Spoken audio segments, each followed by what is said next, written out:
Welcome to the Stop Over Drinking and Start Living podcast, where high-achieving, goal-oriented rebel women come to learn how to live a vibrant and fulfilling life without requiring alcohol to get through it. No labels, no judgments, no saying you'll never drink again. Just real proven methods to help you stop rebelling against yourself with alcohol so you can drink less and do more. I'm your host, Angela Mascenik. Let's dig in.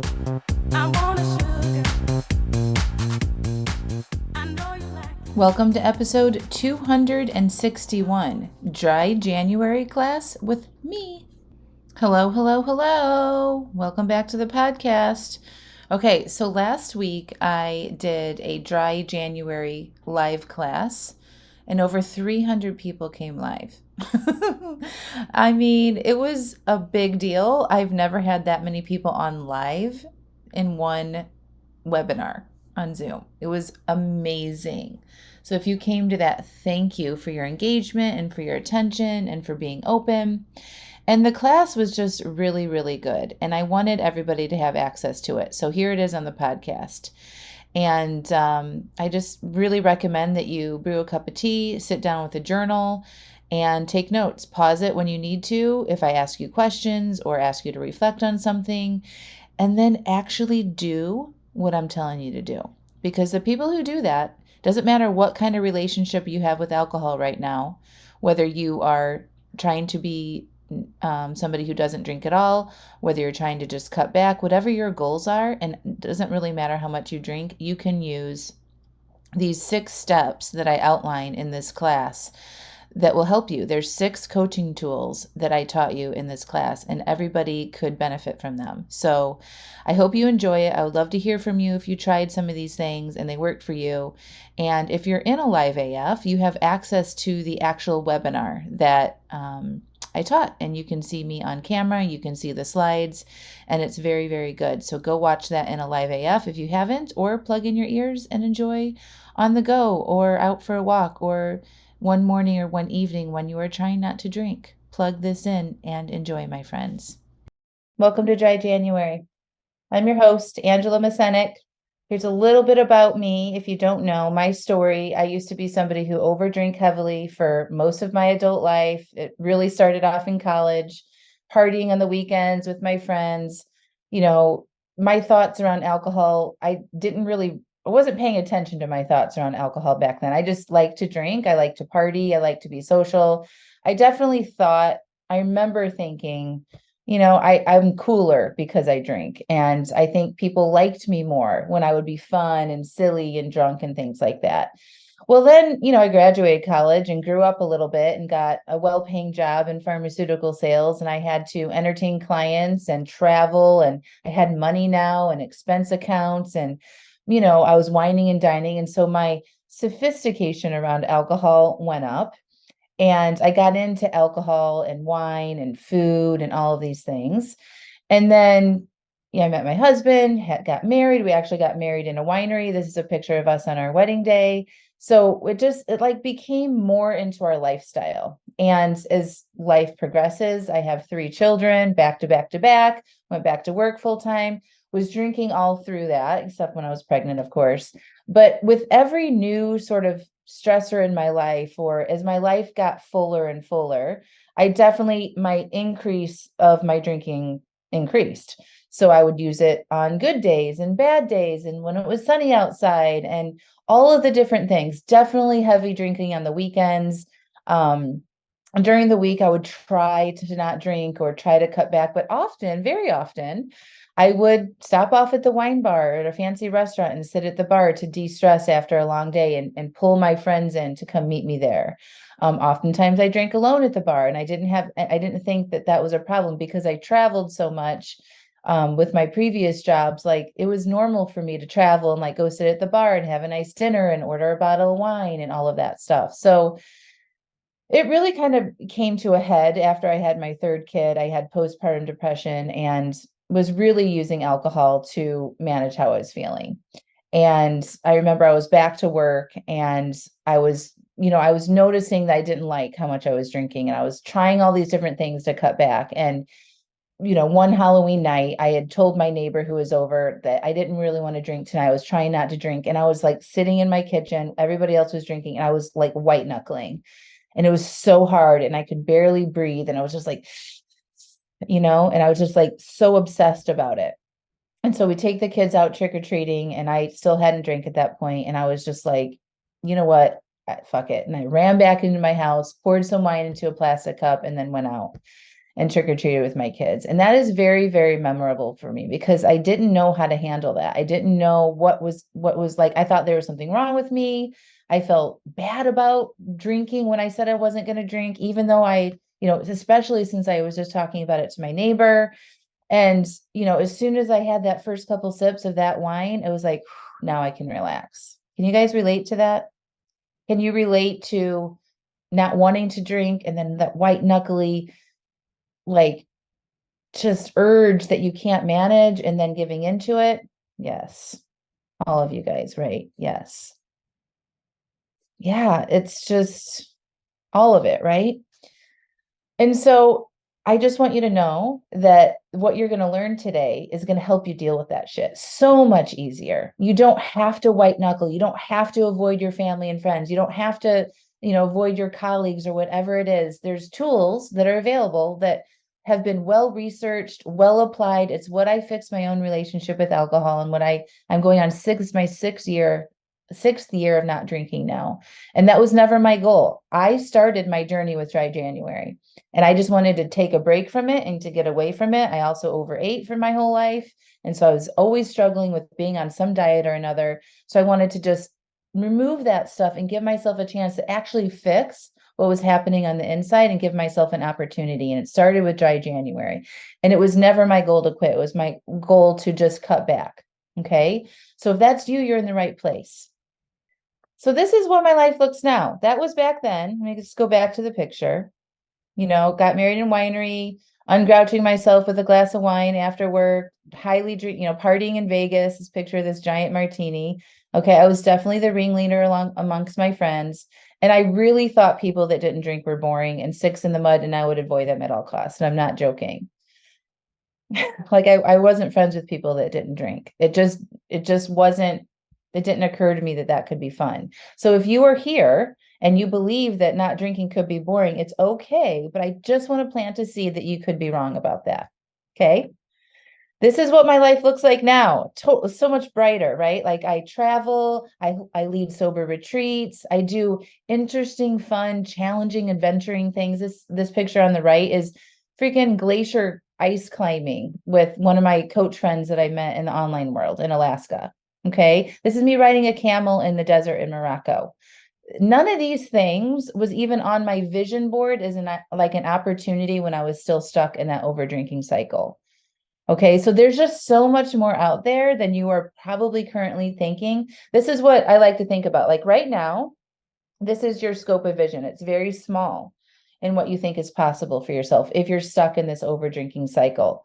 But I want you to imagine you opening up your lens to a much bigger, brighter, more adventure filled life when you decide to actually do the work that I'm talking about in this class and expand your thinking and expand your horizons on what is possible. Okay. If I can do it, so can you, I promise. Okay. So today I'm going to give you 6 coaching tools, okay, that's going to help you drink less or not at all for Dry January. I'm going to help you identify why you overdrink and how to make changes that last. You're going to learn strategies that are going to help you in unexpected situations, how to handle urges, and how to have fun with alcohol, without alcohol. And I'm going to help engage and answer your questions in real time. Okay. And if you're watching this on the replay, it's all good. You can pause, fast forward, put me on 1.5, same content is covered. Okay, so I just want to, before we get into the meat of this, what this is not, if you experience tremors, shakes, sweats, or you feel physically ill without alcohol, please do not participate unless you are under a doctor's supervision or have gotten medical clearance to take a break. If you are unsure whether this applies to your situation, please talk to your doctor about it.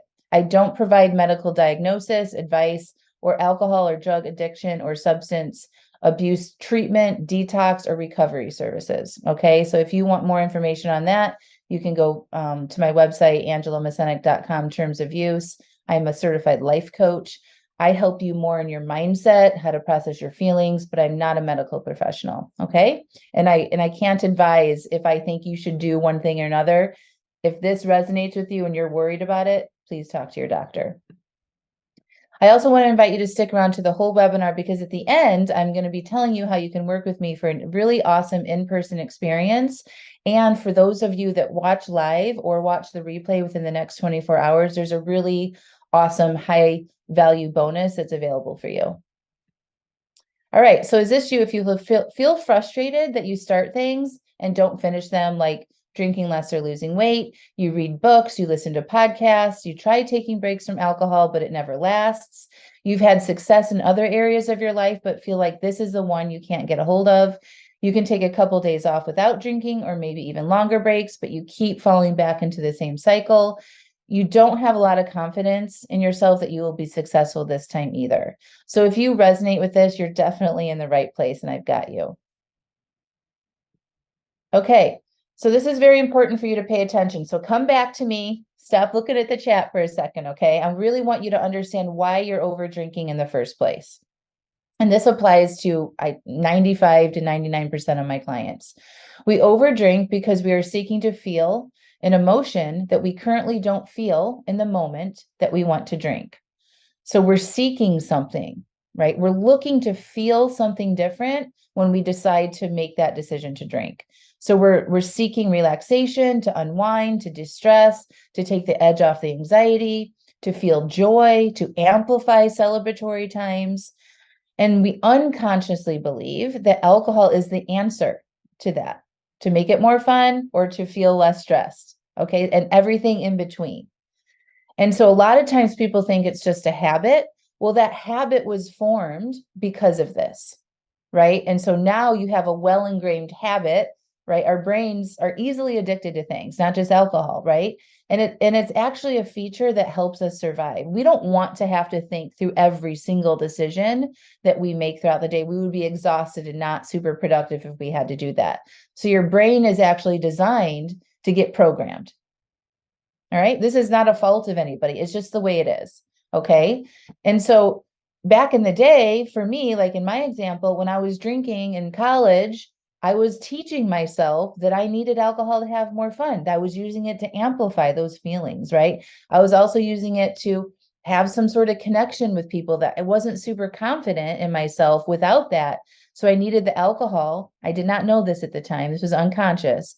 I needed that alcohol to help me be more comfortable because I wasn't comfortable in social situations. Make sense? So I wasn't feeling comfortable in social situations around people I didn't know. So I used alcohol to feel more comfortable, right? So in that moment when I decided to drink, then your brain's like, ooh, we like this, right? Let's get more of that. I'm going to motivate you to go do that again. That worked, right? And then the process starts, and then it becomes a habit when you keep repeating it over and over and over again. Okay. You just don't have a habit. It was formed because you're using it as some sort of emotional tool to help you deal with something. And when you take a break from dry January, if that's what you've decided to do, you get an opportunity to understand that more. When you're in the drinking cycle, it's hard to see that because you're numbing your feelings. Make sense? The reason why it's hard to cut back is because, like I was mentioning in my opening story about that white knuckle energy, that desire I had, that chatter in my mind, we don't know how to handle that. Nobody has ever taught us how to handle that unless you've been working with me or in one of my programs, right? Or now you're learning this in this class, but we don't know how to handle that white knuckle energy. So we give in and we make our neural pathway for alcohol stronger and stronger and stronger.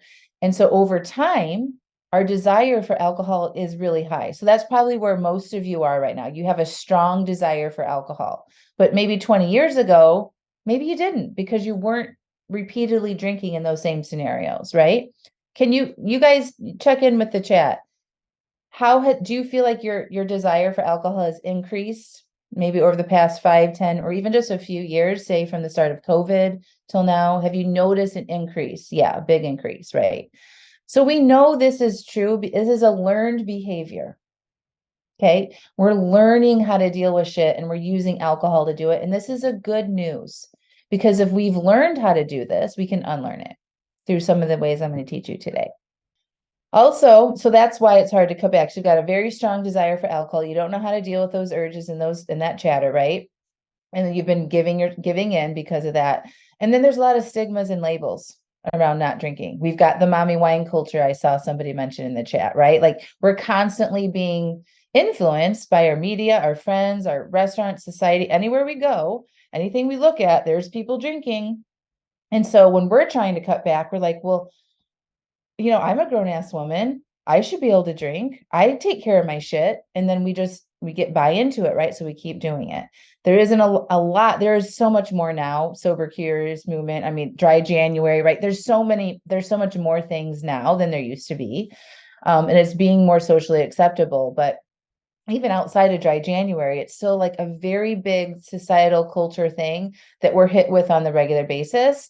And it makes us question our own desire to cut back. So we stay where we are. And we're also ashamed because there's a lot of labels put on people. If you say, I'm trying to work on how much am I drinking, we don't want to be monitored. We don't want to be called an alcoholic. We don't want people watching our behavior. So we tend to stay quiet and inside and don't share what is going on with us. And we don't get the help that we need.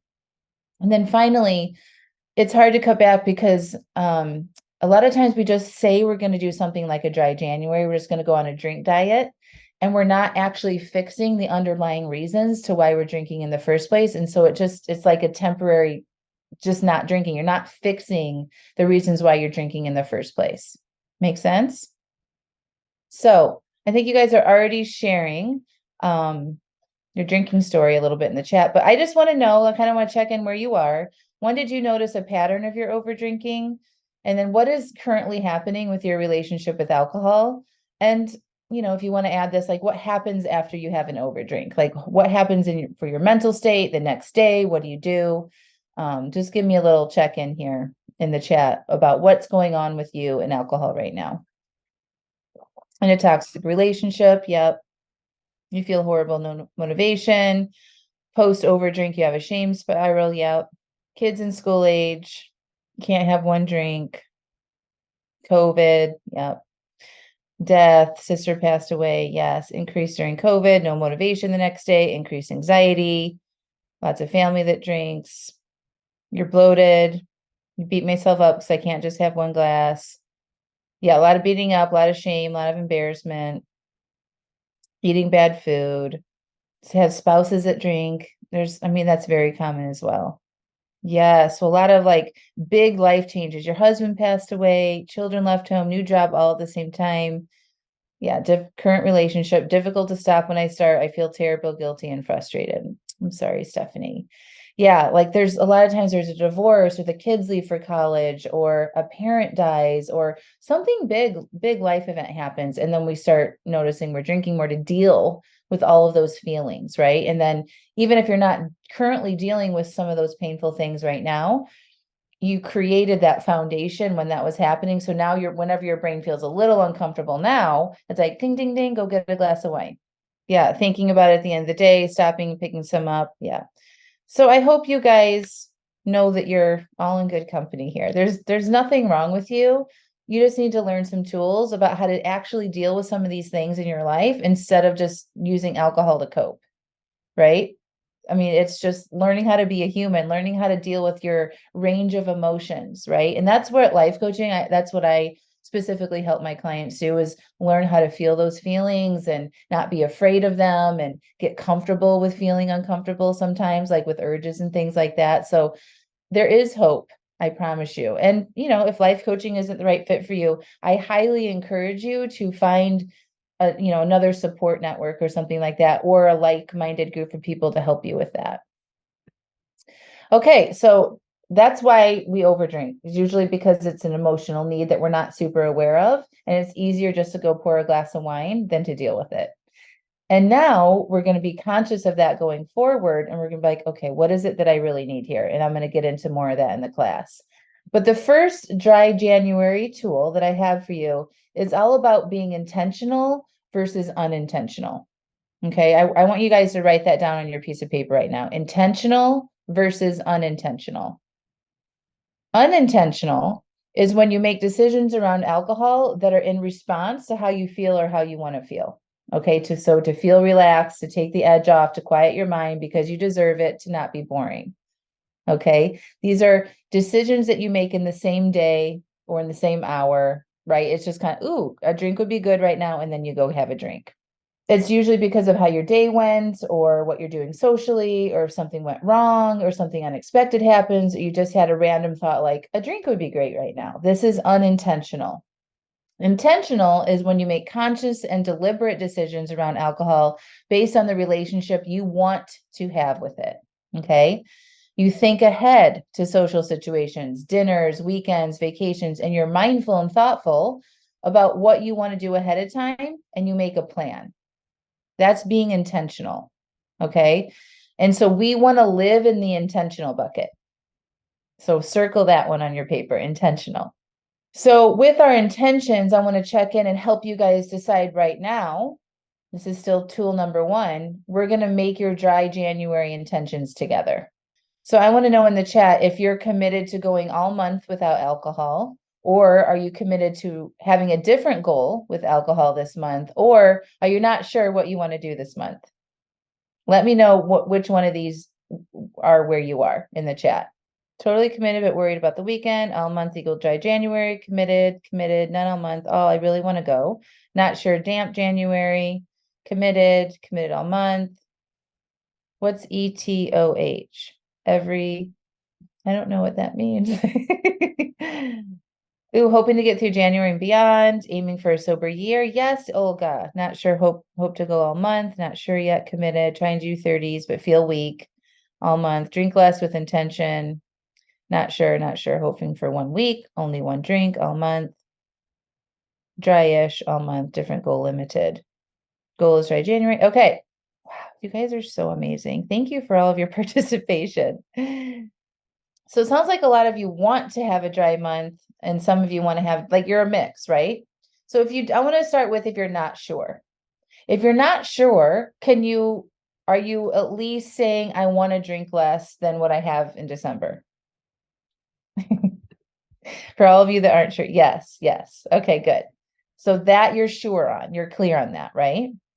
So I'm guessing you all have an idea about how much you drink in December. Was it every day? Was it every weekend? You know what that is for you. Okay, so maybe just might make a note on your piece of paper that says about how much you were drinking in December. What does it feel like to have a 50% reduction? When I say a 50% reduction in January, what does that feel like to you? Doable, realistic, good. Okay. So for those of you that fall into that bucket, write down, I want to have a 50% reduction in how much I'm drinking for January. So you've committed to that. That's what you're doing. Okay. Now, your brain's going to want to have chatter about it. Don't worry about that. Just be like, we'll deal with that in a second. Okay. So I want you to write 50% reduction for January. And if you already know what that other goal is, if it's not being dry all month, I want you to write that down. Okay. So some of you said, I'm just going to have one drink, whatever that is. Write down that specific goal for yourself on your piece of paper. A win would be 75%. Great. And then if you are committed, but maybe you're scared or you feel weak, that's okay. I'm going to help you. All right. So take a deep breath. Everybody, let's take a big deep breath together. I really am a proponent of using your breath to ground to yourself, even putting your hands like I am on your chest to sort of remember that you're in a body and you're not just a head walking around. You actually have a body that you want to connect with. This is part of feeling your feelings and processing urges. Everybody put your hand on your chest, close your eyes, and take a big deep breath through your nose. And then exhale like a balloon. Okay. Deflate the balloon, fill the balloon up. And then deflate the balloon. Notice that? And when you focus your mind on your breath like that, it stops the thinking. Did you notice that? You weren't thinking about it so much, right? You were just focusing on filling up the balloon and then deflating the balloon and grounding with your touch on your hand. Okay. So I want you to do that whenever it feels like it's hard or overwhelming. Remember to breathe. That's all you have to do is come back to your breath. Now, what I want to help you do is get your mind into the right space about achieving what your intentions are for dry January. Leah, I need help not wanting a drink when somebody else in the house is drinking. So that is the want isn't actually a problem, Leah. Okay. Of course, you're going to want it if you're not drinking it at the beginning because your brain has been programmed to want it. Okay. So it's okay that you want it. That I would expect you to want it. I can't help you with like eliminating that want right now until you get to regular not drinking. Okay. And then your desire will go away and you won't be so motivated for it. But at the beginning, you're going to have to expect to want it and tell yourself it's okay that I want it. Doesn't mean I have to drink it. So maybe you all write that down. It's okay that I want it. It doesn't mean I have to drink it. Okay. The want isn't a problem. I promise. I'm going to get to that here in a second. So before I do, I'm going to talk specifically about how to handle the desire, but I want you guys to make some preparations. Okay. So what do you think you need to do to be successful? No matter what you have decided, drink 50% less or go completely alcohol free. What do you think you need to do? Type it in the chat. Don't say, I don't know. You do have ideas. Plan ahead, come up with other activities that don't revolve around drinking, stock your fridge, be conscious, replace with better habit, other activities. Yeah, but specifically what other activities? You know, don't let your brain say, I don't know. You guys are all very smart. You all got on a webinar today. You clicked a link, you came up. This might be the first time with me. You navigated some things. You do know. What do you think would be good for you? And notice what ideas come up in your mind and just like make a couple note of these. I've got some really awesome ideas here on this slide. Maybe screenshot this right now. So you have it and you can have, or take a picture of your phone, like just take a picture of it like that with your phone and then you'll have it. Yep. Journal, herbal teas, don't have wine in the house, mocktails, treats. Yep. Meal prep. Find other ways to alleviate stress, anxiety, like exercise, meditation, yoga, fun mocktails. Yes. See, you put alcohol away. Yeah. Set yourself up for success. So if you don't have alcohol in the house, it's harder to get. Make it harder to get. That's setting yourself up for success. That's not being powerless around it. That's thinking ahead and deciding I'm going to remove all the obstacles that I need to remove so that I can be successful because it's important to me to follow through on my commitments this month. And so I'm going to remove the alcohol, do it. Oh, I'm going to get to a live AF, Kelly. It's my Stop Over Drinking online membership that you'll be invited to join. So an Alive AF support kit, you guys probably got a couple emails about that. It's literally a box with a journal, a book, a non-alcoholic drink, herbal teas, some self-care items that I have personally put together based on the books and the journals and the drinks and the teas that I personally use. And it's a support kit that you can get and have on hand to help you have something else to do when you normally would be drinking.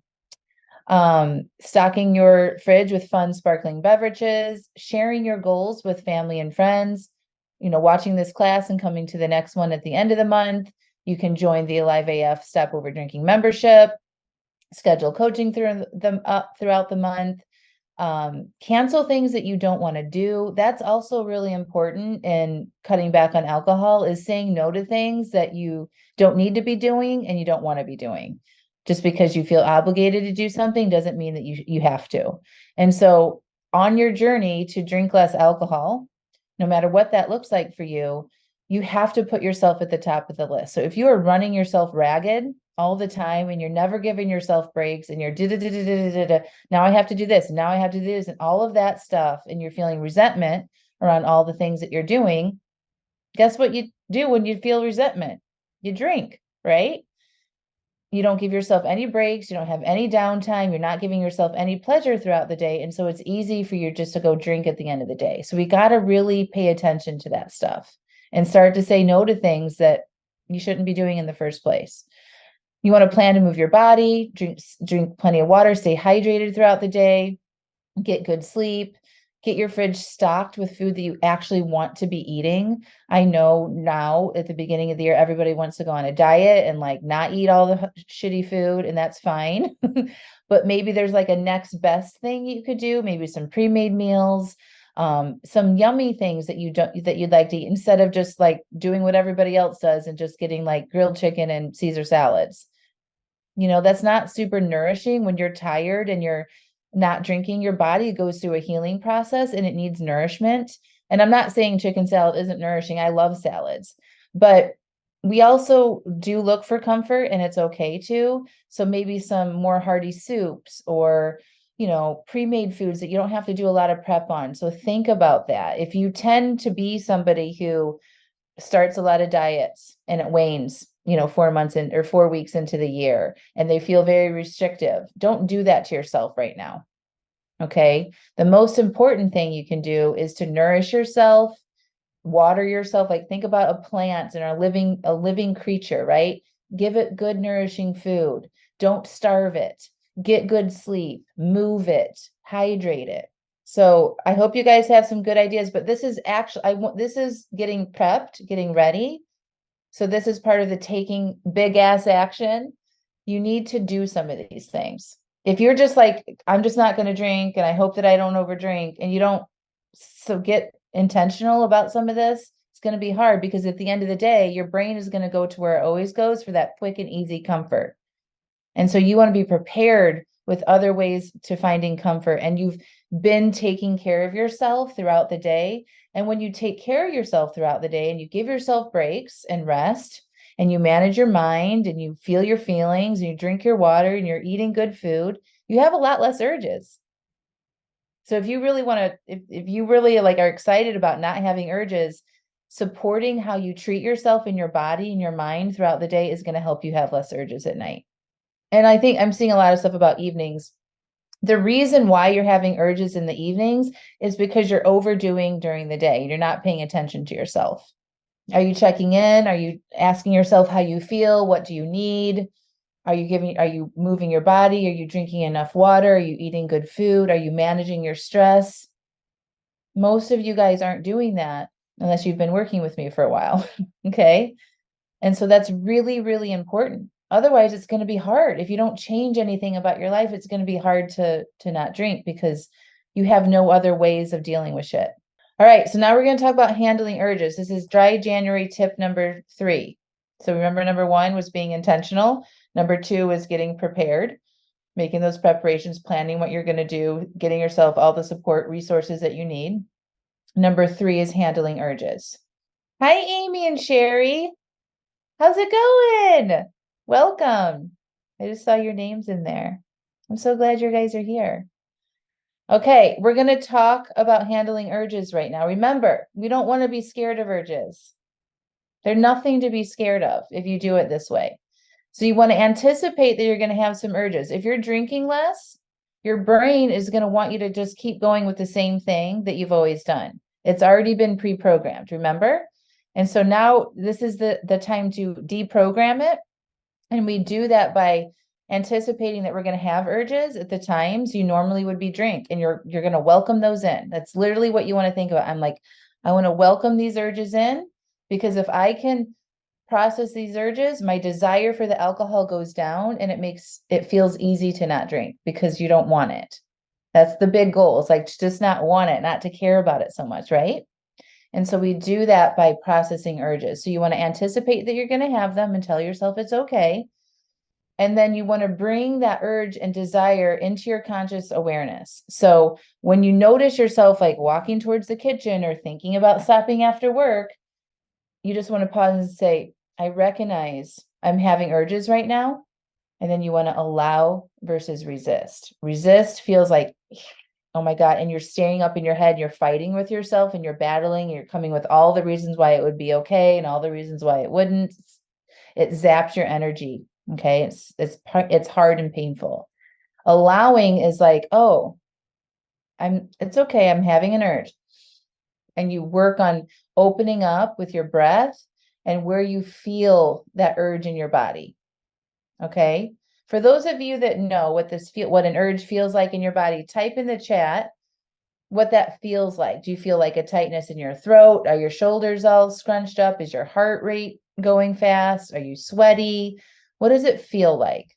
Chest weight, stomach ache, tightness, makes you feel annoyed, edgy, anxious, agitated. It's like everything's just like real tight and just you're not breathing deeply, right? Heart pounding, tightness, cranky. Yeah. So you guys know that the vibration that you feel when you have those urges, right? So what you want to do is you want to locate wherever that is in your body and use your breath to open and expand that area. It's just like what athletes do with breathing or yoga or anything like that. It's like focus your breath on that area in your body, and then you just want to relax around it. Deflate that balloon. And if you focus your attention on your breath and going into that area in your body, you're not thinking about drinking. So it gives your mind a break from it and it gives it something else to focus on. Okay. And it's anytime you take big, deep cleansing breaths, that's relaxing on itself and it gives you a break from thinking about it. And that's how you process the urge. Okay. And you might have to go through that process a few times in a night. And the more you do it, you'll develop a skill set around it. And then it won't be a big deal. And then your husband will have a drink and you're like, who cares? He does him, I do me. He does him, I do me. Okay. And you won't worry about it so much. Yeah, it feels good to not drink. Promise you. So we have to be willing to do this. We have to be willing to deal with urges. And if you manage your mind and you change your thoughts around what you think handling urges is like, it'll be so much of a more enjoyable experience. It won't feel white knuckly. It won't exhaust you, and you'll be able to do it anytime. I never have urges for alcohol anymore, but I use the same process for food or to yell at my children or to like send a nasty email or something, like there's urges for a lot of things. And when you develop this skill over time, you'll be able to interrupt your automatic, like fast, active, reactive behavior that you might do if you're quick to yell, you're quick to snap, you're quick to react. I was very much like that. I was very feisty and fiery, and like you could not tell me anything before I just, and now I'm just more chill. I wait. If I'm feeling urgy or triggered, I know that nothing good comes from taking action from that place, and I wait. And that is a super powerful skill to have. And it starts with handling this urges exercise. Yes. Hi, Amy. Life is irritating. We're quick to react. Learning to slow down and process is huge. Meditation helps. Yes. So in the Dry January Hub, so if you guys signed up a few days ago, I sent you an email every day. There's a video on how to handle urges. So you'll have access to that all month. Okay. This replay is only available for 48 hours, but you have that handling urges video that's in the hub available to you all month. Okay. Watch it over and over and over again if you need more help there. Who's here that was in this picture? So I just want you to imagine how you would feel if you can handle these urges. Yay, Angie, Amy, Steph, me. I love you guys. You guys, this was in a sober retreat I led this last month in December in Cancun, and it was amazing. We love you too. So this is real. If any of y'all want to tell them how you were feeling there, that is something to map towards and to track towards, because it does feel exactly what this feels like. I promise. Sign up for a retreat now. Run, don't walk. Euphoric. Shelby, no, I'm not going to be able to send the urges email again, but it's right in the Dry January. Steph, can you put the link to the Dry January replay page in the chat so you can go in there and get it? And you'll get it after this class too. So it's right in there. I think it was day 2.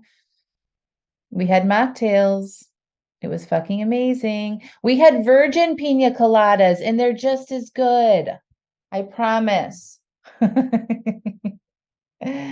So part of this retreat, and I'm going to talk to you guys about this in a minute, but we had 2 months of working together before we went on the retreat. So deep dive coaching, getting good at practicing and not drinking, processing those urges. So by the time they got there, like they had worked through a lot of that stuff. And they were in a good place. So it was not about the alcohol at that point. It was about having fun and having connections and making memories and seeing the sunrise every day. So the motivation for the alcohol was very small. They are so yummy. Another tool, another number 4. Okay. We're going to play it through. Playing it through is something that has saved me to get to meet almost 6 years of not drinking. Okay. So what you want to do is you want to imagine how you would feel in the morning. Okay. Play it through. Write this down. I need to play it through. Imagine how you would feel in the morning. And I want you to really, it's like, whoa, okay, really slow down when you're in that moment with that urge. Okay. Maybe you've taken a few breaths already, but really slow it down. Okay. And think about it and tell yourself the truth. How would you feel in the morning? Listen, if you guys have been heavy drinking, you don't even know how good you can feel. You don't. If you're drinking a bottle of wine every night and you're like functioning, you don't know how good you can feel. Okay. So give yourself that opportunity. Remember that allowing discomfort is how you make progress towards your goals. Okay. Tell yourself that. Remember, I'm allowing this discomfort right now literally is me stopping over drinking right now. I'm changing my behaviors right now. That's when the work comes in. Okay. And then another really good question for you to do is ask yourself, what do I really need right now? 90% of you guys just need to chill out. You need to relax. You need to take a break. You need to drink a glass of water. Go close your eyes for 5 minutes. Put your feet up the wall. Go get some fresh air outside. And you need to breathe and just kind of connect and give yourself a minute. I promise you what you really need isn't to numb and escape. It's something else. And this month, when you're not drinking so much, you're going to have plenty of opportunities to figure out what that is. So be curious about that. When you have the urges in the moment and you're playing it through and you're like, Angela told me I need to ask myself a question right now. What is it? Oh, what is it that I need right now?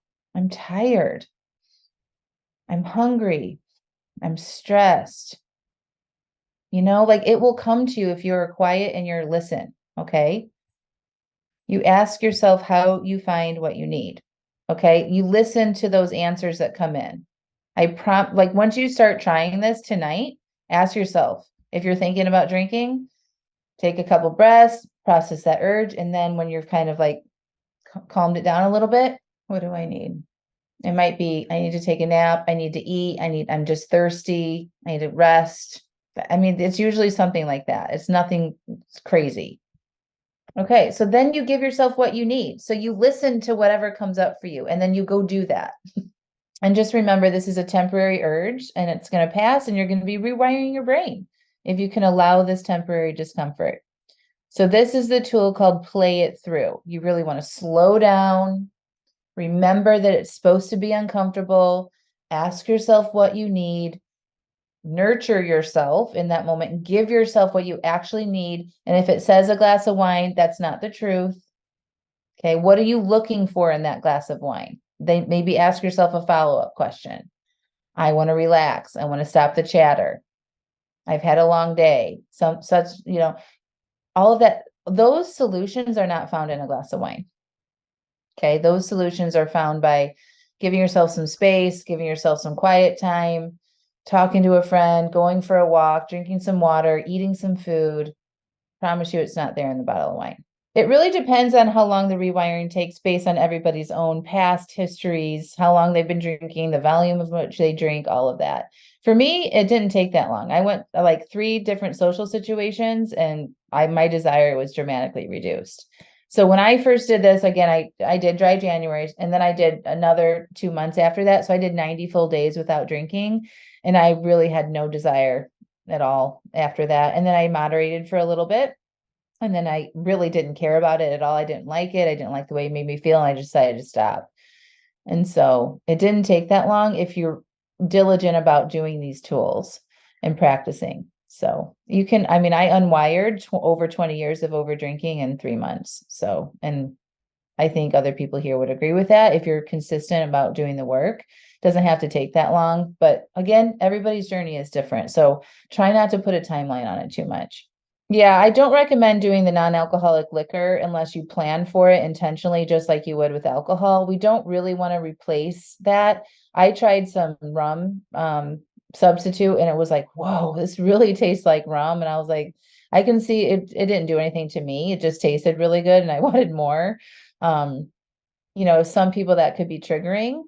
So I just would avoid it for now. If you've been heavily drinking, I would just avoid anything that tastes like alcohol. You want to train yourself to like be interested in something else right now. I'm in my 6 month of the program, successfully moderating. For the past 6 years, my husband and I have had 1 to 2 bottles of wine a night. I started to examine my drinking on many levels, and one was a retirement budget. I literally had a line item for wine. I thought I would never be able to retire as I wouldn't be able to afford wine. This is how wild our brain goes. Okay. Your brain will tell you wild ass crazy shit because it's addicted to alcohol and it's hard to recognize until you get away from it. Okay. So her brain was telling her she couldn't retire because she needed to spend money on her alcohol. Okay. She was tired, overweight, out of shape, and stressed like the rest of the world. I joined the program the week of Thanksgiving, made a drink plan for that day, and have had all the holidays since without alcohol. Christmas, New Year's, birthdays. Each week, my desire to drink is overshadowed by my desire to not drink. I'm not overthinking it. The chatter is quieter, and the desire lives in the background. I'm where I want to be with my relationship with alcohol, which is occasionally having it.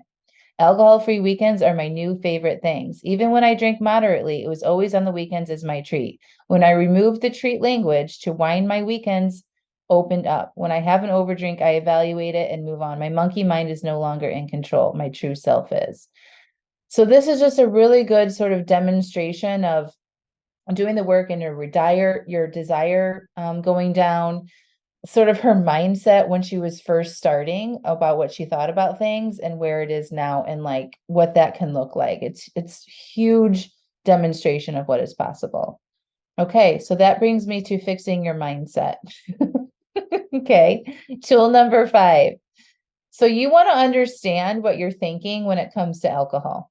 It's very important to get conscious about what you think about drinking. So you want to look at the story that you're telling yourself. Is it alcohol is fun or not drinking is boring? I saw at the beginning of at the webinar, somebody said, who wouldn't enjoy going to a winery? That's a thought. Okay. And when you think that thought, how do you feel? You probably get excited or you're like your mouth might, oh yeah, that sounds good. Like that sounds motivating, right? Like you're anticipating something, right? And then when you feel that way, what happens? You drink. So your thoughts create your feelings and your feelings drive your actions. This is just human behavior. Okay. How you feel motivates you or demotivates you. Okay. And so if you're overly excited about alcohol, we want to start changing your mindset on that. And we want to really de-glamorize it, really get it to just more neutral and just say it for what it is instead of, I just love alcohol so much. I just love it. I love drinking with it. It makes me feel good. All the ways that you think about it, we need to look at that and really like remove a lot of that flowery, glamorous language that we tell ourselves, because that's just going to keep your desire high. And remember, we want to get your desire low so it's not so motivating for you. Yeah, I live in vacation. You just stop saying that. That's not helpful for you, right? If your goal is to reduce how much you're drinking, these thoughts aren't going to help you get there. And changing the way you think is also reprogramming your mind. You need to think differently about it to have a different outcome. I was somebody who used to think that people that didn't drink alcohol were boring. And my result in my life because of that thought, man, I drank a lot and I had limited friendships. I have a lot of sober friends now, and they're some of my best people. My world has opened up so much because I let go of that limiting belief. I believe that and I drink a lot. Now that I don't believe that, I have so much more fun. I have so much more adventures. I have so much more friendships. I have a business. I have so much more in my life that is way beyond that buzz. How do you apply these tools effectively when all your friends and coworkers drink almost excessively? Do you still hang out with friends that drink? I do occasionally. My lifestyle looks different. So in the beginning, like during dry January and stuff, when I would still go out with them and I would like order coffee or something, and I would tell them I'm not drinking and I would order a mocktail or a coffee. I really love coffee. And so like a decaf Americano at a nice bar or something like that would be lovely for me. And then I would leave early. So that's something that you want to look at too. Is like in social situations, you just may want to come in for a limited amount of time on the early side, because once everybody starts drinking and like their words start to slur and all that, it isn't fun to be around that when you're not drinking. So, you got to set yourself up for success there and have an exit plan, have your own ride home. That's what I recommend. And then just let it evolve over time. You don't need to have it all figured out right now. Seriously, that's just what your mind is wanting to do is like look ahead to all the possible outcomes and scenarios. Just know that it will evolve and change, just like all relationships do. And I didn't lose any friends. It just looks different. I go out for walks in the morning with them. I meet up for coffee. I do more daytime things with them, versus nighttime things. I used to be somebody who liked to stay up late at night and party and stuff. And I hated mornings, hated them, hated them. We had blackout curtains in our rooms. My husband made any noise or turned on any light in the morning. It was like, I feel so bad for him now. And now I'm a morning person. I'm usually the first person up. I drink my coffee, I have my alone time, I do my journaling. I love my mornings. I cherish my mornings, so it'll change and evolve.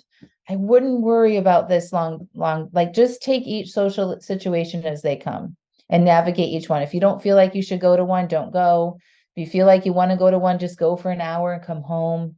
Really, one of the best tools I told you about in the pre-dry January emails and things is just take each day as it comes. There's an obstacle in front of you today that you'll need to manage. And the rest of it, you'll figure it out as you go. I recommend telling your friends, I came out to the world when I was doing this. Most of my friends are very supportive. And if they're not, something to question. So we want to write down. I want everybody to write now, write in the chat, just so you can get a little bit of awareness. What do you think your thoughts are about alcohol? What do you think? What's the first thought when that comes up for you when I say, what do you think about alcohol? And just be honest and write that in the chat. It's fancy. Drinking is fun. I'll never be able to stop. Love it. It's exhausting. Fun. I like. It's reward. Escape. I love the taste. It's calming. Yeah. So I want you guys to take a moment and write down what you wrote in the chat on your piece of paper. And then you can ask yourself, how does that thought make me feel? And when I feel that way, what do I do? I'm guessing if those thoughts are going to lead to you drinking more. So we want to fix it, right? And so I've got some examples here, some old thoughts. Not drinking is boring. I don't want to be uncomfortable. They'll have my favorite wine. This will be hard. I just love wine. That was I just love wine. I'm really into wine. And so we want to change those thoughts to a new way of thinking. So I can have fun and not drink. I can get creative. I'm choosing to be uncomfortable. My favorite wine will always be available. There's not going to be any shortage on your drinks. Okay. I'm looking forward to remembering my night, and I can do hard things. So maybe screenshot this and come back after the class is over and recognize that one repetitive thought that you have around alcohol and fix it to feel like a different thought that's going to lead to a better outcome for you. Okay, you want to try it on. Does this thought make me feel good? Does this thought make me feel like I want to drink more wine? Yes, I had the worst acid reflux. Oh my gosh, it was so bad. And I don't have it at all anymore, ever. It's so wonderful to not wake up with that burning, pukey sensation in the middle of the night, sweaty. Ugh. Today was tough. I just opened a bottle of wine to pour an unplanned glass because I thought it doesn't matter. I deserve this. And then I stopped myself, paused, and thought, nope, I deserve to honor my commitments. I recorked, poured water, and walked away. I don't think I've ever uncorked a bottle of wine and not poured and consumed a glass. Excited about this. So this is what happens when you get aware of your current thinking and you decide to think something differently. This is how you can stop yourself in the moment by that tool. Okay, the other part of fixing your mindset is remembering this is not a success only journey. Take the pressure off of everybody right now. If you decided to do dry January and you have a slip up, it doesn't mean that you weren't successful. It just means that you had a drink. Okay. Some of you might not go the full month. That's just the reality of it. Okay. Some of you might not stick to your plan, and that's okay. I don't want you to use this against yourself and be like, well, Angela said it was okay if I didn't. No, but I'm just being honest with you. When you're trying to cut back on on alcohol, which is an addictive substance, you're going to have some, missteps. You're unwiring years of behavior. Okay. So you've got to stop beating yourself up when you overdrink. You've been criticizing yourself for years and it hasn't worked. Try approving of yourself and see what happens. Louise Hay. It's one of my favorite quotes. Okay, you do all recognize that shaming yourself doesn't work, right? Let me know in the chat. How does it feel when you shame yourself and you beat yourself up when you have an overdrink? Shame cycle sucks, right? It doesn't work. So bad, depressed, defeating. And then what do you do when you feel that way? You drink. Yeah. Wallow, shut down, don't do anything. Nothing great, right? It's just not like, oh, let me go figure this out. It's like, maybe go eat a bunch of shitty food. It does not work. So so just so you know, when you have an overdrink, your brain will probably do that anyway. We can't really control the thoughts that come in, but knowing that that's a normal thing that happens, like you're going to want to be hard on yourself after an overdrink, especially if you've made a commitment to not, your brain's going to want to come in and be hard on you about it. And you can interrupt that and be like, you know what? Instead of beating myself up, I'm going to be curious. What happened? It's easy to hate yourself. It is. That's our default. It's hard to find the love and compassion for yourself and your failures. And I want you to do it anyway. You guys should screenshot this or take a picture of it. Okay. It actually takes work for you to stop this shame cycle and be like, I'm not going to do that to myself right now. Instead, I'm going to figure out what happened and then go do some work on it. That takes effort and energy. It's easy to just go right back into that same old cycle and not do anything about it, right? But we are choosing a path of some concentrated effort. Okay. And it's going to take a little bit more work, but it's worth it. Dry January tool number 6. This might be the most important tool. So you want to evaluate your day. Okay. So if you're in a live AF, you're going to use those planning worksheets that you have access to, the drink plan worksheet. And then on the flip side of that, it's the evaluation, right? So if you're in that, you're going to commit to using that worksheet every single day and evaluate what happened, even if you're successful, because you're in that evaluation, you're going to write down what you did to succeed. And that becomes more reinforced. When you write things down, it reinforces your goals, it reinforces your habits, and your brain is then reading it on top of writing it. And it'll help you remember the things that you did to help yourself be successful. It's very, very important. If you're not in a live AF, you want to journal every day. What worked well, what didn't go well, and what will I do differently tomorrow? Okay, especially if you didn't stick to your plan. Because when you take the time to do that, you're highlighting, you're not just beating yourself up, right? You're like, okay, well, I didn't stick to my plan, but what did I do well? Well, I attended Dry January. I listened to some podcasts. I drank some water. You want to fill that up pretty big with all the things that you did to support yourself to not drink that day. And then what didn't go well? Well, something happened at work and I got stressed out, or my husband brought home my favorite wine, or something irritated me, right? You want to highlight the situation that triggered you to drink and how maybe you didn't use your tools or something like that from curiosity, not shame. And then having that information on paper, then you're like, okay, well, knowing this now, what can I do differently today or tomorrow? Knowing what I know now, how can I make a little tweak to make sure that I support myself and stick to my plan? And that takes about a 15-minute journaling session. And if you do that every single day, you will make changes. Okay. I can't stress this enough. You have to be willing to put pen to paper. You have to be willing to look at it and learn from your stuff, because if you don't, it's just, you're kind of shooting blind, So don't be scared to do this. Commit to it, put it on your calendar, daily reminder. daily appointment with yourself. You deserve to pay attention to yourself and figure this out. But it's going to take some effort to do that. And it's 15 minutes a day. It's not anything that's like, you know, you're scrolling on your phone for 15 minutes. Everybody's got 15 minutes. And if you don't, then you got bigger problems to solve.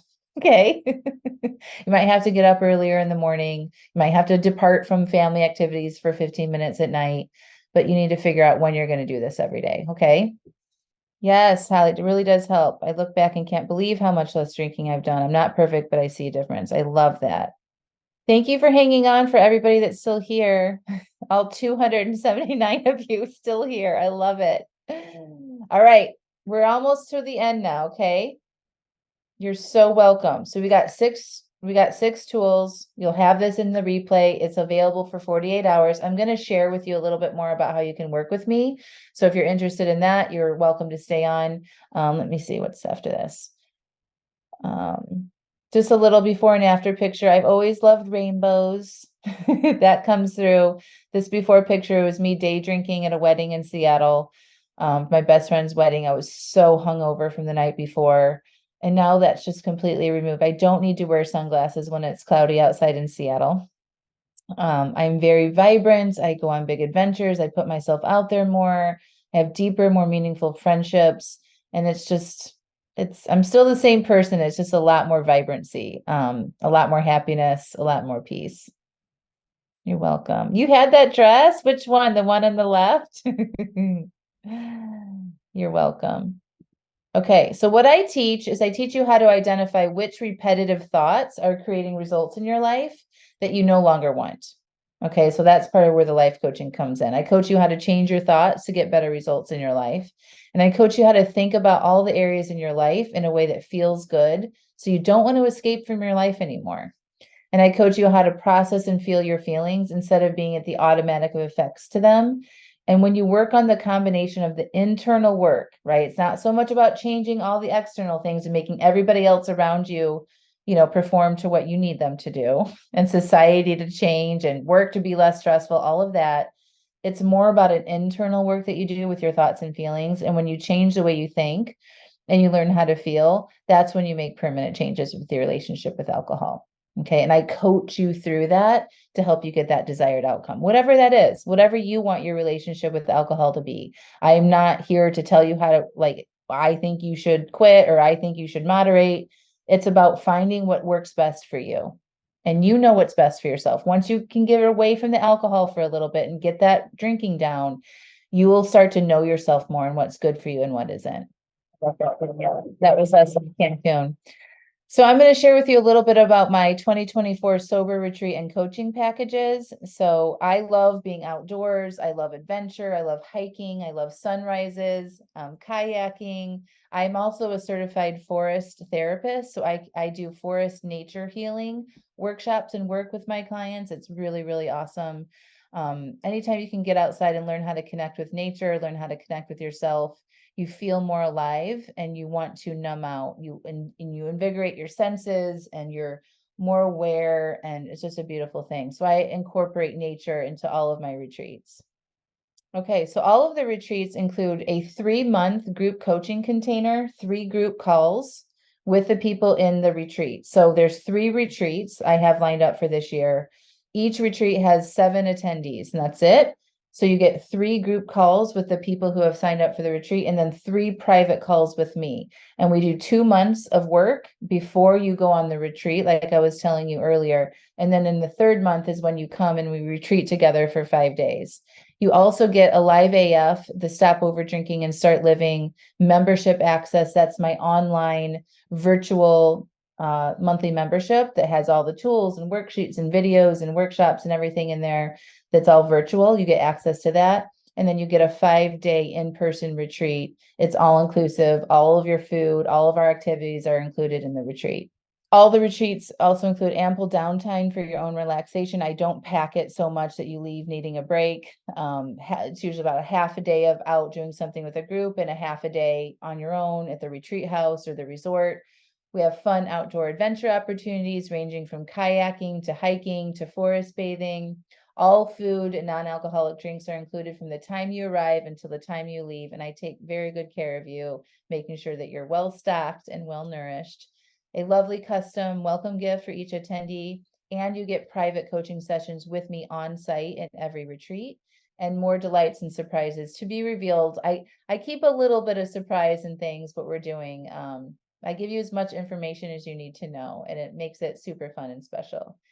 And I just asked for some feedback on the retreat that I just had last month in Mexico. And this is what they wrote. The Mexico retreat was an incredible capstone to the work I had been doing with Angela to drastically reduce the role alcohol played in my life. I was very anxious going into it as I never experienced traveling and vacationing alcohol free. But Angela provided incredible support beforehand and created an amazing experience during the trip. I had a wonderful time and made deep connections with all the other women on the retreat. This experience has broadened what I know is possible for me. And, I know who wrote this and everything. So, witnessing that for her was huge for me and super motivating for me to want to put more retreats just like this together for other people this year. It's amazing.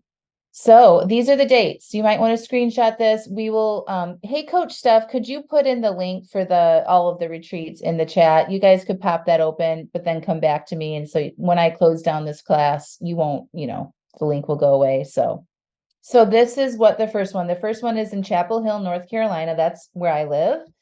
So all of my favorite things, all of my resources, my woods, all the things, magical things that I love to do here, we're doing together. The coaching starts in February, and the retreat is in April 15th through the 19th here in Chapel Hill, North Carolina. The second one is in Seattle, and the 3-month container is May through July.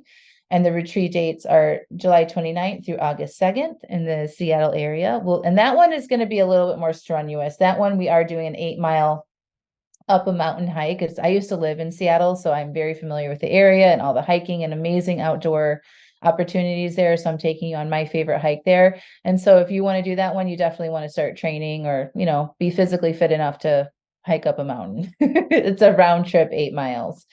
I do offer coaching without the retreat package, and I'll get to that in a second. And then the third retreat I have is the Cancun all-inclusive adults only resort. The retreat dates are December 2nd through the 6th of 2024.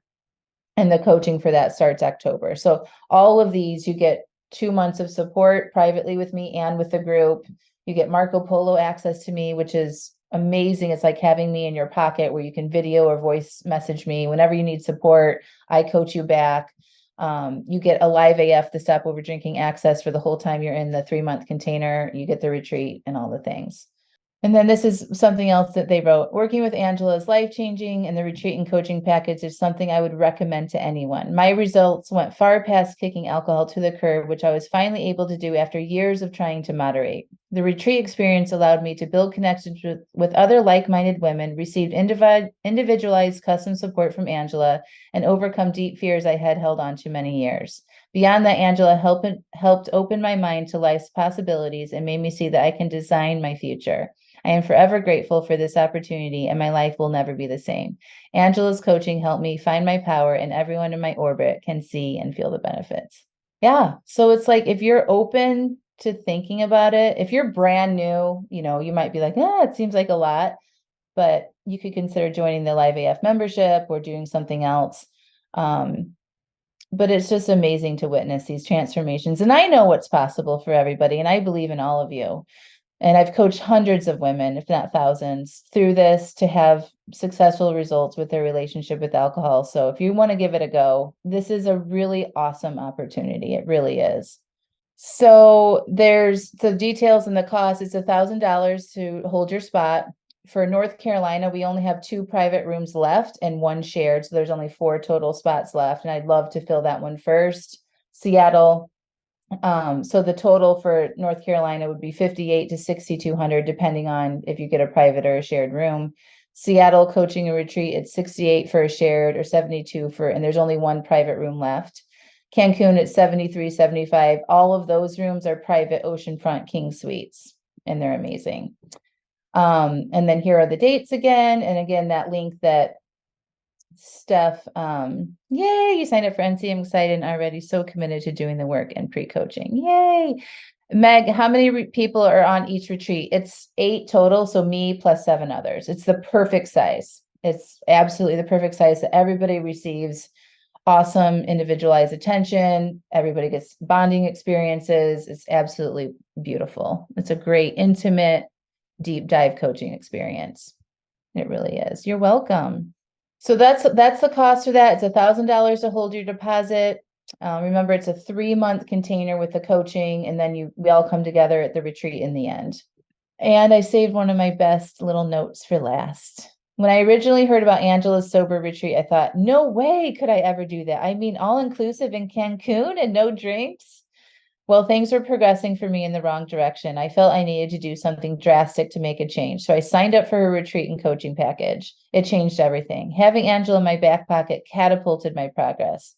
I started a live AF over and I got coaching through Marco Polo whenever I needed her. With a live AF and private coaching, I really saw things change. The retreat was a bonus. OMG. I had no idea how much I would love this experience. Our group calls were great as we got to know the other members who would be with us. We got support all along the way, along the journey. The women were so welcoming. We shared our lives with each other. Not to mention the resort was top notch and we didn't have to worry about a thing. At first, I was worried about not knowing what we'd be doing on a day-to-day basis. We had a general itinerary, but there were surprises along the way. I was quickly set at ease once I sat down to our first dinner with our group. We had an amazing spa day, private coaching, zip lining, jumped in cenotes, amazing food, spectacular sunrises, and bonding that was life-changing. I'll never forget this experience. I cannot recommend Angela Steph and the private coaching retreats enough. It will change your life. Changed my life so much that I want to do so much more of this. It was exactly how I want to work with people going forward. My Live AF membership is amazing. It's a low cost opportunity. If this is something that you're just like, I can't do this right now, to get support and get coaching through me. But this really lights me up because I can walk women through this like very intimately and get them there and show them in person what living in a Live AF sober like life is like on vacation. And it was really, really amazing. So I'm really excited about this year and these opportunities. So if you're interested at all, I mean, I just launched these a couple weeks ago and I'm almost a third of the way sold out for the whole year. So they won't last and I'm going to be promoting them pretty heavily. So if you're interested at all, get your deposit in and we can talk about it. You can send me an email. Happy to chat about it too. So here's that link again. Oh, Steph, I love you, Andy.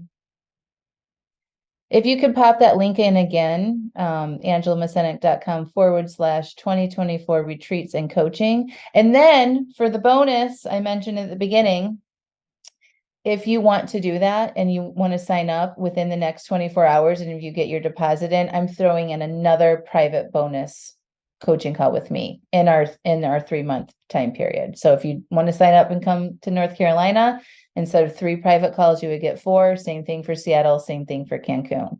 So that's only available for the next 24 hours though. And once that's gone, it's gone. I just want to encourage you, if you're like, yes, I really want to do that, to take action today and get yourself signed up. Thank you for coming, y'all.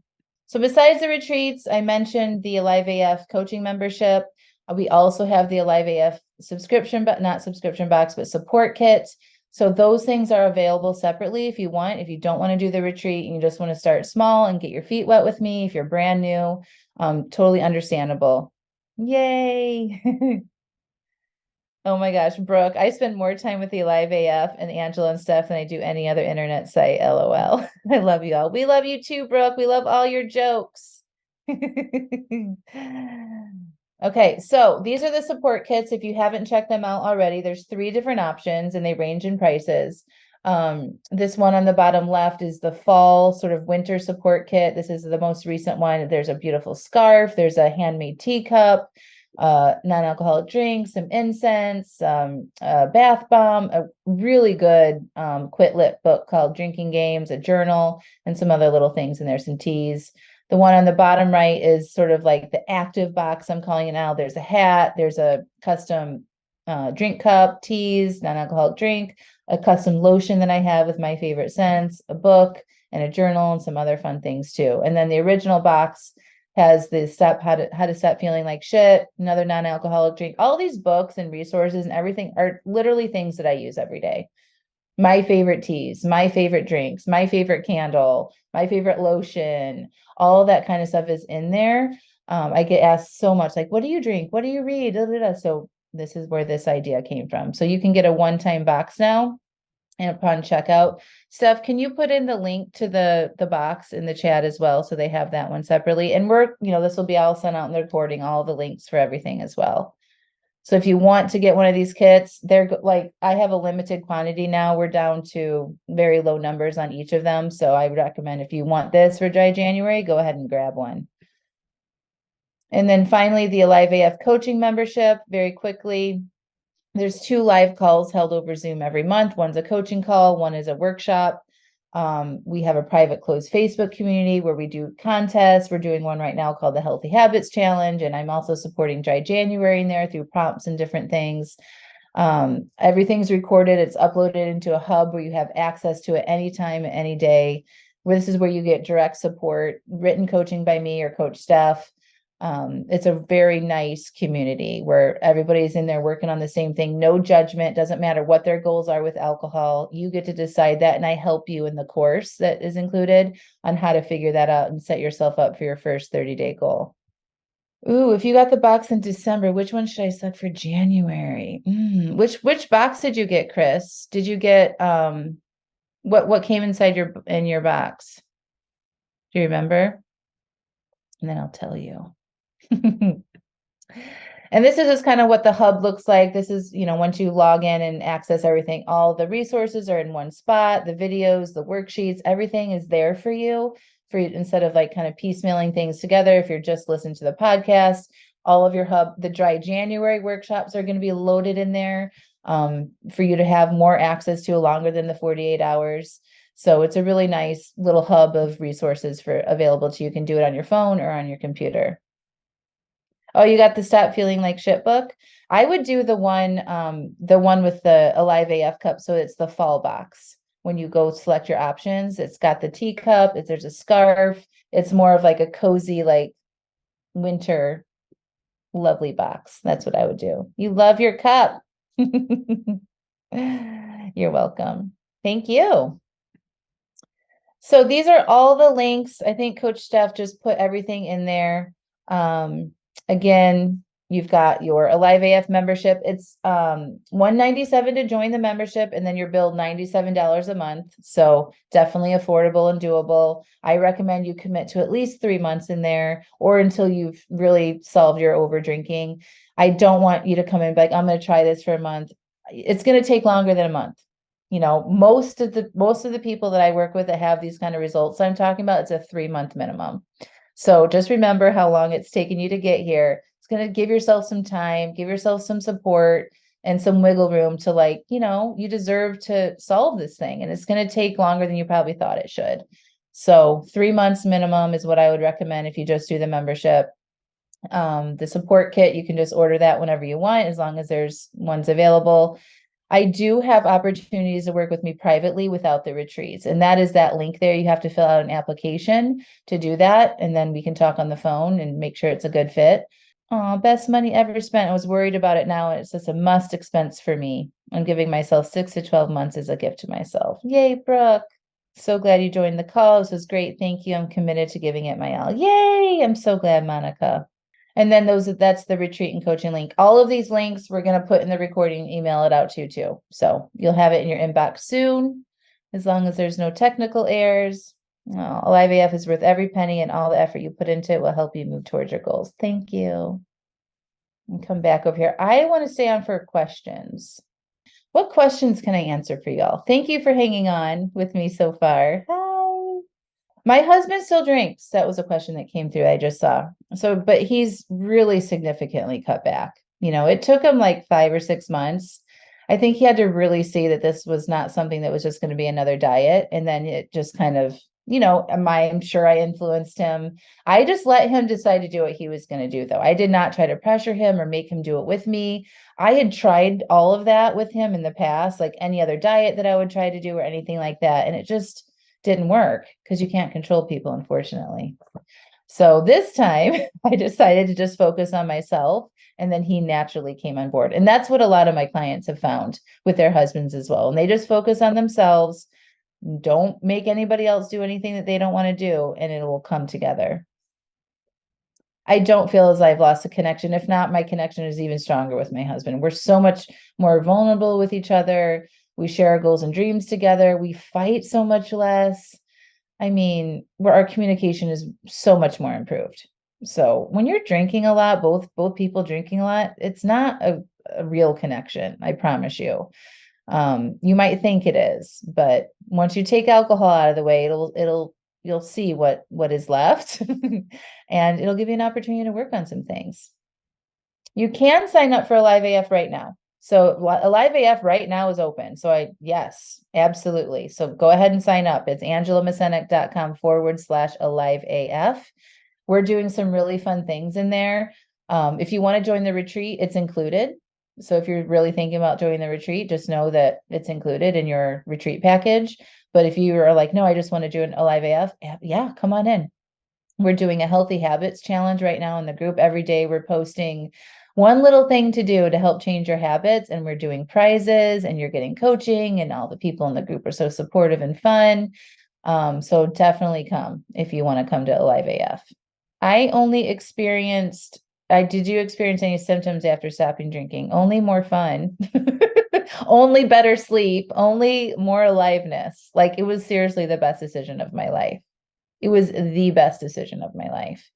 So my sleep had to adjust a little bit. I remember when I was first sleeping, um, I would still wake up in the middle of the night at like 3 or 4 and kind of like that panic, like, oh my God, what time is it? How much more do I have? Da, da, da, da, you know what I mean? So it took a while for my brain and my body to kind of connect and trust that I hadn't drank before I went to bed. But other than that, it was amazing. I felt great right away. Stephanie, why don't you send me an email about your membership, okay? You know what? Your night sweats, it could be. I sweat a lot when I was drinking. I would wake up with the night sweats, the heart palpitations, the dry mouth, all of that stuff. And I mean, sometimes I sweat a little bit at night, but it's nothing like that. Nothing. So, yeah, menopause and perimenopause can throw us all out of whack. Yeah, so just hang in there. If your guys' sleep is bad right now, just be patient. Your body is adjusting. You're relearning how to sleep without a drug. So that's why it's so important to take care of yourself during the day. Move your body. Exercise really does help for mental stuff and physical stuff, to like make sure you're tired at the end of the day. Drink enough water, nourish your body, try to limit technology right before you bed. Like, really think about nourishing yourself, and be patient. It's not an overnight fix. Yay, I'm so glad you feel like you're in more control, Meg. Yeah, I mean, seriously, Coral just made a really good point. She said, it's been hard for me to sleep, but I still wake up feeling better than having a drink. Crazy. Yeah. It's just like you're just tired, not tired and hungover, right? I'll take just tired any day. I don't have any thoughts on THC or microdosing. I would recommend that you don't do that. That's my recommendation. You want to not take on another habit, honestly. Like, we really need to learn how to be uncomfortable. If you have high levels of anxiety right now, it's probably because you're drinking too much. Most of my clients that significantly reduce or quit, their anxiety is minimal. So give that a chance first. Give yourself a month. If you're doing the full month of dry January, and notice your anxiety now versus at the end of the month, and kind of track things. When you learn how to manage your mind and change your thoughts about things, your anxiety can go down too. I highly recommend coaching for that stuff. There's alternatives to drugs to do this. And I like to think and have the mindset of, I want to give myself an opportunity to fix it holistically through some of the methods that I teach, before I go in and start adding and tinkering around with drugs and other things. If I was committed to doing dry January, and I had like a wine tasting or something to go to, it's hard for me to say, because I probably would never go to a wine tasting again unless I knew it was like a non-alcoholic tasting, which can be fun. And it's not because I feel threatened by it, or like I would drink. It's just, I don't enjoy that stuff anymore. There's so many more interesting things to do. I'd rather go on a hike. I'd rather go to a coffee bar or something like that. So I'd ask yourself if you really want to go, first of all. And if you do, I would look ahead to the winery and see if they call ahead and be like, do you have anything for people doing dry January or sober drivers? A lot of people they have things for designated drivers there that they have. I would bring, if you don't want to drink, I would bring like a cooler and have mocktails or something like that. So you can still feel like you're participating. And I would also have a quick exit strategy, have your own transportation home, because I don't know how long that event is, but as you're new to this, and even if you do have planned drinks, um, you're probably not going to want to stay all day. It's probably going to be harder the longer that you're there. So I would plan on having a shortened amount of time. Listen, Ginger, what things can you do in cold weather months and states it's too cold for hiking or biking? I know that you think that, but I recommend just getting the right gear and getting outside and going. Even if it's for like a 15 or 20-minute walk, fresh air outside, moving your body is free and accessible to anybody. And I'm outside every single day. Like I was watching myself through COVID, and I live in North Carolina, which is not a cold weather state, but it freezes here almost every night. So it's like it was 32 degrees this morning. I got up and met my friend at 6 a.m. in the dark and we went for a walk. There's hats and gloves and scarves and layers. Once you start moving, you're not cold. It's very invigorating and it will give you a natural dopamine kick, which is what we want. And you'll feel good about yourself when you do it so that you won't need to fill yourself with some empty pleasure by drinking at the end of the day. So if you're totally against it and you're like, hell no, then I would just do like a Peloton app or, you don't have to have a Peloton to do the workout exercises. I have that. They have yoga. I would do an indoor yoga class. I've been doing that. My husband and I are doing yoga together now, 2 classes a week. That's something that we have connected with. So if it's got to be indoors, I'd probably recommend yoga or a cycling class, a spin class. There's so many options. So Kathy, there's so many things to do in North Carolina. Yeah, you're very welcome. You're asking about evenings. I don't know. I don't do a lot of exercise at night. I do my stuff in the morning. So my evening routine is very much like I work all day and then I usually get some food ready for the family and then I eat pretty early and then clean up and then I do more like ritual stuff. So like I wash my face, I put on my skincare products, I might take a bath, I put on my nice pajamas, I brew my tea, and then I usually go upstairs and I read or I watch TV. And then I go to bed at like 8:30 or 9. So that's what I do in the evening. Those are like my relaxing rituals.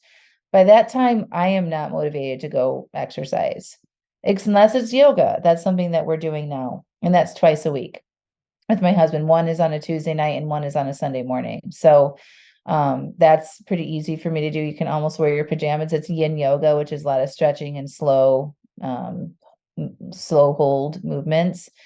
And that's super relaxing for me. But if evening is your only time to exercise, then I would just do something that you can easily do. So it's probably staying inside and doing a video or something like that. My kids are 14, 12, and 10. Yeah. Okay, friends. Well, if you're in a live AF, happy to continue this conversation there and support you every single day for Dry January. If you're not in a live AF, you should join angelamascenik.com/alive AF right now. As soon as you join, you have access to it and you can pop in there and get going with us or get your deposits down for the sober and coaching retreats and come to North Carolina and do this stuff with me in person. It's a game changer. And don't forget about our follow-up class on January 29th at 11 a.m. January 29th at 11 a.m. Beyond Dry January. And I'm going to give you the tools on what to do coming out of this month and helping you make decisions about what it looks like going forward. Okay, so don't miss that one either. All right, my friends. Thank you very much for coming. Thank you for everybody that stayed on to the very end. I love you all. It's been so much fun hanging out with you today, and I can't wait to see who joins me. Okay, bye for now. All right, if you made it this far, thank you. I hope you enjoyed that class. If you want to join me on one of my coaching retreats, the link for that is in the show notes. If you want to join Alive AF, where we are supporting you all month for Dry January and for our Healthy Habits Challenge and ongoing support and access, the link to join Alive AF is also in the show notes. The link to apply to just privately coach with me one-on-one is also in the show notes. And if you haven't ordered a stopover drinking support kit, the link for that is in the show notes as well. Have a beautiful day, my friends. Thank you. I want you to check out angelamascenik.com/aliveaf. You know what it's like to have a desire to cut back on your drinking, right? You start to read books, listen to podcasts, try things, but you might not be able to yet put all the pieces and suggestions together in a way that actually makes sense and works for you. You might struggle with beating yourself up after an overdrink. You might get frustrated with yourself when you take 2 steps forward and then another 2 steps back, and get overwhelmed with what's right and wrong about your relationship with alcohol. Your friends tell you that you should be able to have just one drink, and it isn't a big deal. You might be white-knuckling through urges and resisting instead of peacefully processing them. And you might struggle with your identity as someone who has enjoyed having a lot of wine or alcohol in your life. It's around you all the time. It's what you do and who you are. Well, after 5 years of successfully coaching hundreds of women through these struggles, I have created the Alive AF membership, where women like you can learn the basics on what it takes to cut back and reach your goals with alcohol, whether it is to just drink less or totally quit. And when you join, you will get the exact framework I used to change my own relationship with alcohol and still use today, that has led me to be alcohol-free for over 5 years. You're going to get access to my resources, videos, and worksheets that have been proven to change and reduce how much you drink. Every day you can ask questions, share your obstacles, and get coaching and direct support on the challenges you will face with love and no judgment. Also, you will get immediate access to workshops like uncovering your alcohol identity and changing it, how to say no to things that don't support your new identity or life or goals, aka boundaries. A workshop called Creating Emotional Agency, and another one, How to Manage Your Mind to Succeed at Your Goals, and more. Every month we have a brand new workshop. These workshops are filled with step-by-step prompts and instruction to help you create the exact relationship with alcohol that is best for you. My mission and vision for Alive AF is to be a hub of support and resources for women to come and learn how to do what is best for them and becoming more alive in the process. When you join, you're going to learn how to take care of yourself better, how to feel good and become more alive and go after the life that you really want. I want this membership to be affordable and an easy solution where you can get all the help you need in one simple place whenever you need it. So, no need to go read another book, find a new podcast, attend a free webinar, or go down the path of piecemealing it all together. Join Alive AF and have it all there in one place for you anytime you need it.